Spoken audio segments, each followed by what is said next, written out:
The Strange Case of Dr. Jekyll and Mr. Hyde. Dr. Jekyll was quite at ease. A fortnight later, by excellent good fortune, the doctor gave one of his pleasant dinners to some 5 or 6 old cronies, all intelligent, reputable men, and all judges of good wine, and Mr. Utterson so contrived that he remained behind after the others had departed. This was no new arrangement, but a thing that had befallen many scores of times. Where Utterson was liked, he was liked well. Hosts loved to detain the dry lawyer, when the light-hearted and looser-tongued had already their foot on the threshold. They liked to sit a while in his unobtrusive company, practising for solitude, sobering their minds in the man's rich silence, after the expense and strain of gaiety. To this rule Dr. Jekyll was no exception, and as he now sat on the opposite side of the fire, a large, smooth-faced man of 50, with something of a slysh cast perhaps, but every mark of capacity and kindness. You could see by his looks that he cherished for Mr. Utterson a sincere and warm affection. "I have been wanting to speak to you, Jekyll," began the latter. "You know that will of yours." A close observer might have gathered that the topic was distasteful, but the doctor carried it off gaily. "My poor Utterson," said he, "you are unfortunate in such a client.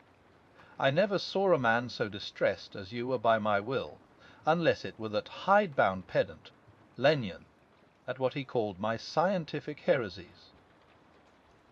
Oh, I know he's a good fellow. You needn't frown. An excellent fellow, and I always mean to see more of him, but a hide-bound pedant for all that, an ignorant, blatant pedant. I was never more disappointed in any man than Lennion. You know I never approved of it," pursued Utterson, ruthlessly disregarding the fresh topic. "My will. Yes, certainly, I know that," said the doctor, a trifle sharply. "You have told me so." "Well, I tell you so again," continued the lawyer. "I have been learning something of young Hyde."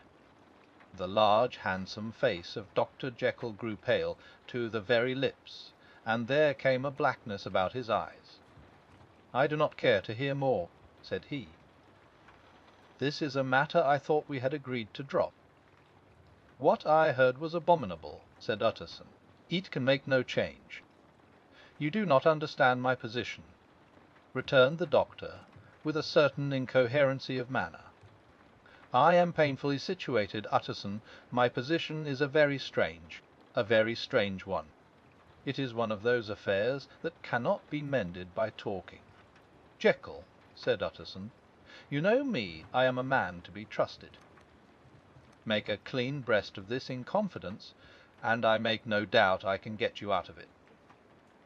"My good Utterson," said the doctor, "this is very good of you. This is downright good of you, and I cannot find words to thank you in. I believe you fully. I would trust you before any man alive, ay, before myself, if I could make the choice. But indeed it isn't what you fancy. It is not as bad as that. And just to put your good heart at rest, I will tell you one thing the moment I choose. I can be rid of Mr. Hyde. I give you my hand upon that. And I thank you again and again, and I will just add one little word, Utterson, that I'm sure you'll take in good part. This is a private matter, and I beg of you to let it sleep." Utterson reflected a little, looking in the fire. "I have no doubt you are perfectly right," he said at last, getting to his feet. "Well, but since we have touched upon this business, and for the last time, I hope," continued the doctor, "there is one point I should like you to understand. I have really a very great interest in poor Hyde. I know you have seen him. He told me so, and I fear he was rude. But I do sincerely take a very great interest in that young man, and if I am taken away, Utterson, I wish you to promise me that you will bear with him and get his rights for him. I think you would if you knew all, and it would be a weight off my mind if you would promise."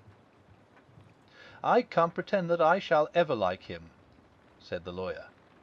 "I don't ask that," pleaded Jekyll, laying his hand upon the other's arm. "I only ask for justice. I only ask you to help him for my sake, when I am no longer here." Utterson heaved an irrepressible sigh. "Well," said he, "I promise.